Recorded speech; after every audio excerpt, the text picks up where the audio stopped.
What's up, guys, and welcome back to Epic Journey Through the Bible. My name is Jacob Serns, and my question for you today is, why do bad things happen to good people? Or another way of saying it is, why is there so much suffering in the world? Or even another way of saying it is, why is there still so much suffering in the world? We're looking at Matthew chapter 13, one of my favorite chapters in all the Bible. We're going to look at another one of my favorite parables that Jesus told. And this parable is specifically relating to what is called the wheat and the weeds, or the wheat and the tares. Jesus tells a story of a farmer who has a nice field of wheat.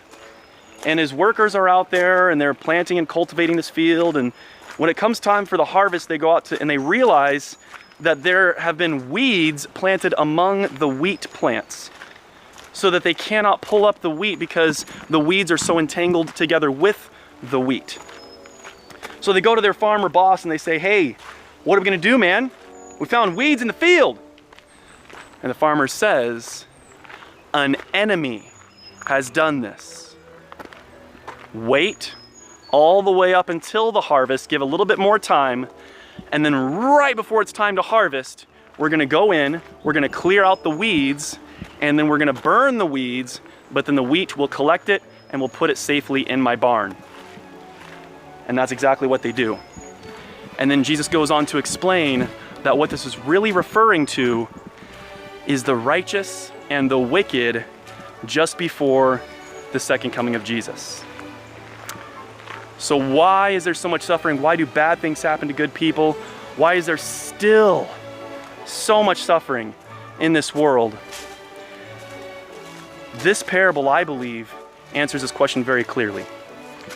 First of all, who does the farmer blame for the weed problem in his field, the weeds that have been planted in there? Who does he blame?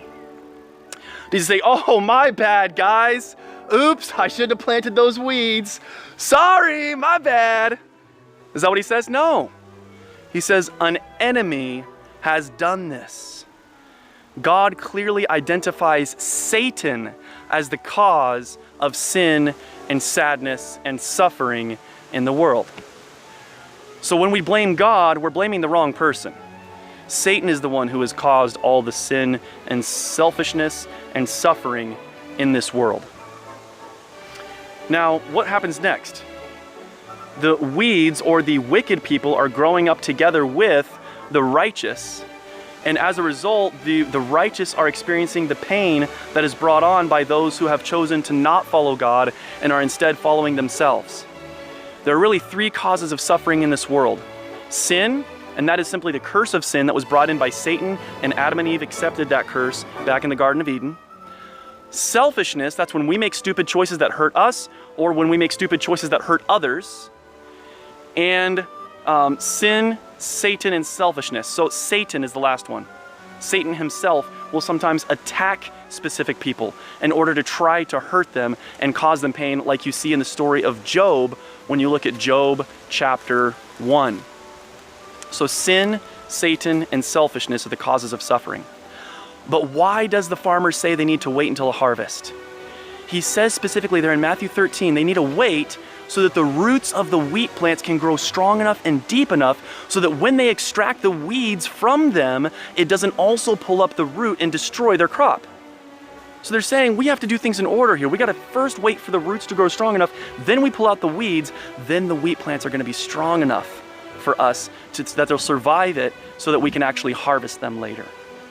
Same thing with God's truth, same thing with God's people. Maybe one of the reasons Jesus hasn't come back yet to end all the suffering, oh man, don't hate me for saying this.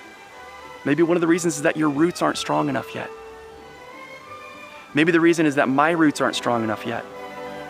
Maybe he's waiting for our roots to grow strong enough that he can come and tear out those weeds without it also tearing us right out of the ground as well.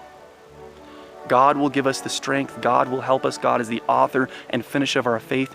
He knows when the best time for the harvest is. He's the great farmer. He knows when that moment is when he's going to say, okay, now they're ready. Now it's time. Now we can get rid of the weeds so we can actually harvest the wheat. Stay strong, guys. Grow those roots deep. God bless you guys. Thank you so much for watching this video. Push the thumbs up button if you liked it. Subscribe over here. Push the bell notification every single day. New videos. Right over here, watch one of the other cool videos that I've made. God bless you guys. Have an amazing day. Peace, love, and the joy of the Lord to each and every one of you.